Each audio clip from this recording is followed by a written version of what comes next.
ассалому алайкум тамошобинони арҷманд, ман Фаридун Кенҷаев шуморо ба экспозитсияи шуъбаи таърихи бостон ва асарҳои миёнаи осорхонаи миллии Тоҷикистон шинос менамоям. тамошобинони гиромӣ, сайри шуъбаи таърихи бостон ва асарҳои миёна аз харитаи ёдгориҳои таърихи Тоҷикистон оғоз меёбад. дар Тоҷикистон шумораи зиёди ёдгориҳои таърихии гуногун мавҷуд ҳастанд. аз ҷониби Вазорати фарҳанги Ҷумҳурии Тоҷикистон то ба имрӯз беш аз 3000 ёдгориҳои таърихии моддӣ ба қайд гирифта шудаанд ва вобаста ба мавзеъҳои ҷойгиршавӣ ин ёдгориҳо дар ҳудуди имрӯзаи Тоҷикистон ҷойгир мебошанд.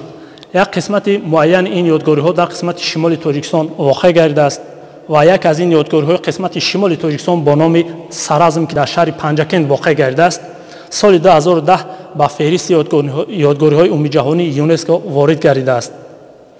ҳамчунин дигар ёдгориҳои ҳудуди имрӯзаи Тоҷикистон дар ноҳияҳои тобеи Марказ, шаҳри Душанбе, вилояти Хатлон ва вилояти Мухтори Кӯҳистони Бадахшон воқеъ гардиданд. ҳамчунин 8 ёдгории дигари Тоҷикистон барои ворид гардан ба феҳристи ёдгориҳои умумиҷаҳонии ЮНЕСКО номнавис гардиданд.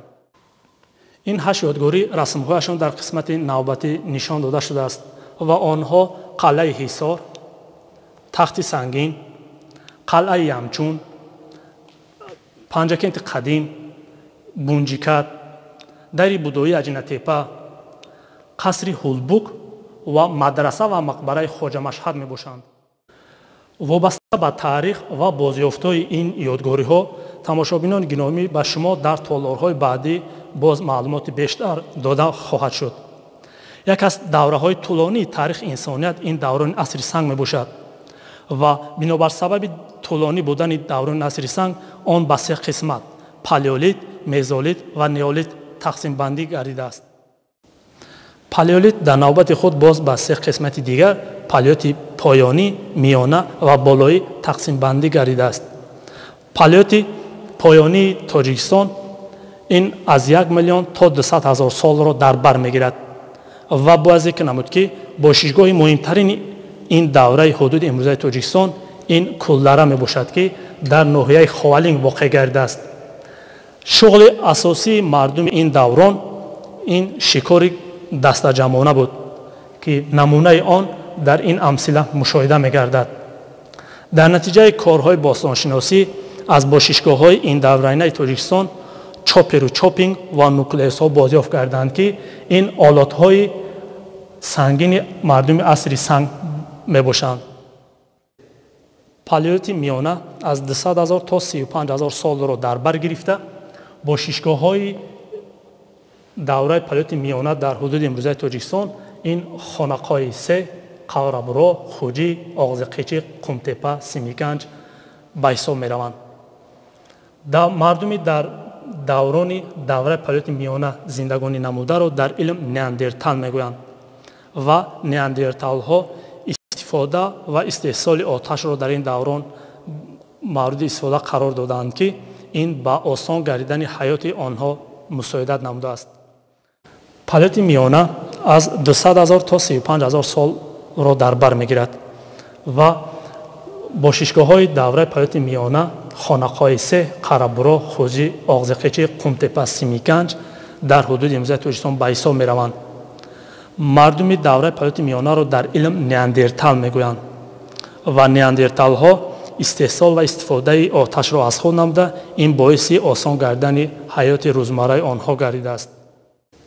дар ин қисмати экспозитсия нимпайкараи писарбачаи неандерталӣ ба мараз тамошо гузошта шудааст, ки қабри писарбачаи неандерталӣ соли 1938 аз ҷониби олими рус Окладников аз мағораи Тешуктош бозёфт гардидааст ва олими дигари рус Герасимов симои зоҳирии онро муайян намудааст, ки ин писарбачаи тақрибан 19 солаи неандерталӣ мебошад. дар давраи палеолити охир одамони боақл, ки дар илм онҳоро ҳомо сапиенс мегӯянд, ташаккул ёфта. дар ҳамин даврон яхбандии шадид ба вуҷуд меояд, ки табиати ҳамонвақтаинаи Тоҷикистон барои зиндагонӣ намудан номусоид мегардад ва бояд зикр намуд, ки ёдгориҳои ин даврони Тоҷикистон бениҳоят кам бозёфт гарданд ва муҳимтарин ёдгориҳои ин давраинаи Тоҷикистон ин Харкуш ва шугнаву байсо мераванд. дар расмҳои кунунӣ намунаҳои олоти сангини мардуми асри санг дар муқоиса бо асбобҳои муосир ба маъраз тамошо гузошта шудаанд. давраи дуюми асри санг ин даврони мезолин мебошад ки ҳазорсолаи 11 ва 6 миллиардро дар бар мегирад. бо шишгоҳҳои ин давранаи тоҷикистон ин Тутқабул, Обекиҳик, Чилчорчашма, Сойсайёд ба ҳисоб мераванд. ва бояд зикр намуд ки баъд аз давраи яхбандии шадиди палиёти охир дар даврони мезолит як шароити мусоид барои зиндагонӣ ба вуҷуд меояд ва дар ҳамин даврон олатҳои меҳнат ки шакли майдаи ҳандасиро ба худ касб менамоянд. давраи охири асри санг ин давраи неолит мебошад ки ҳазораи 6-4 миллиардро дар бар мегирад. дар ин даврон аллакай мардум аз пӯсти ҳайвон барои худ либос омода карда, ҳамчунин ҳунарҳои кулолгарӣ, бофандагӣ рушду нумӯ менамояд.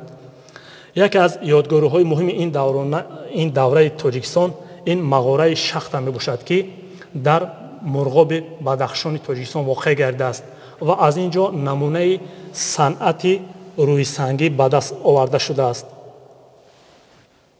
дар қисмати поёни экспозитсия крахманиён ҳангоми кор мушоҳида мегардад ки он барои худ олоти меҳнатро омода намуда истодааст.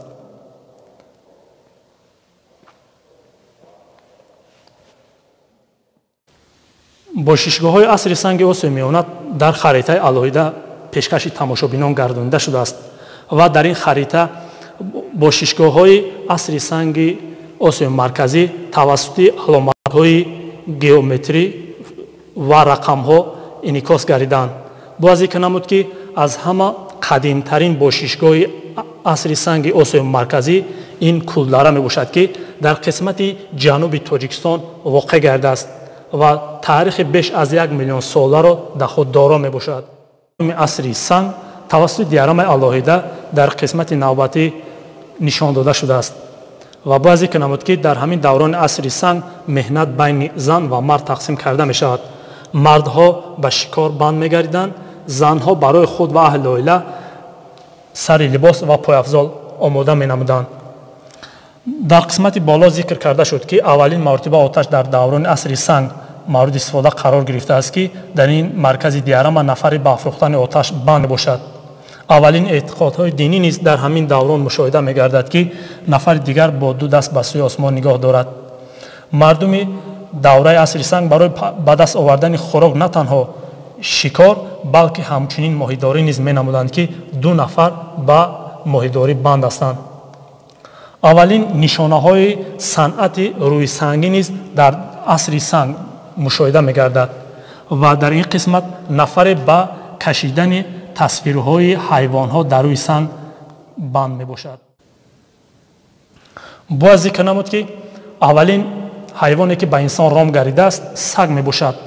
дар ҳудуди имрӯзаи Тоҷикистон ҳамчунин боқимондаҳои фил низ бозёфт гардидааст ки далели ин гуфтаҳо ин бозёфти 3 қисми фил аз обанбори баҳри тоҷик собиқ қайроқум дар қисмати шимоли Тоҷикистон мебошад ва дар ин қисмат фили аз ҷиҳати илмӣ бозсозишуда ба маъраз тамошо гузошта шудааст. бояд зикр намуд ки ин 3 қисмат ҷоғ, қабурға ва устуғони пои қафо буда. олимон аз рӯи ин 3 қисмат ба ин хулоса омаданд ки фил таърихи 3 миллион соларо доро мебошад ва шаҳодат аз он медиҳад ки шароити ҳамонвақтаинаи Тоҷикистон барои зиндагонӣ намудани ин гуна ҳайвонҳои калонҳаҷм мусоид будааст ва имрӯз ин намуди ҳайвонҳо бинобар сабаби тағйир ёфтани иқлим ва гузашти давраи муайяни таърихӣ дар ҳудуди имрӯзаи Тоҷикистон дида намешаванд.